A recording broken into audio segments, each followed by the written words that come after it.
রাত 11টার সময় ট্রেন থেকে নামার পর এই জায়গাটায় পৌঁছানো পর্যন্ত সব ঠিকঠাকই চলছিল। বছরের শেষ দিন বলেই এত গভীর রাতেও লোকজনের ভিড় লেগেছিল। আমার মেইন প্রবলেমটা শুরু হয়েছিল এই প্ল্যাটফর্ম থেকে বেরোনোর পর। এইখান থেকে শুরু করে পুরো রাস্তাটা আমি যতদূর পর্যন্ত গেছি নিউ ইয়ার সেলিব্রেট করতে, ততদূর পর্যন্ত শুধু গাজার গন্ধ।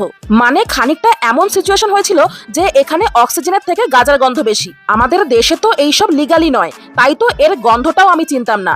এই দেশে থাকতে থাকতে চিনেছি। এই কানাডায় 2018 সাল থেকেই গাঁজা জিনিসটাকে লিগ্যাল করে দিয়েছে, তাই এখানে এই বড় বড় শহরগুলোতে রাস্তায় বেরোলেই শুধুই গাঁজার গন্ধই পাওয়া যায়। তবে আমরা কানাডার যে জায়গাটায় থাকি সেটা যেহেতু এতটাও বড় শহর নয়, সেই জন্য ওইখানে একটু গাঁজার গন্ধটা কম, তবে রাস্তায় বেরোলে মাঝে মধ্যেই পাওয়া যায়।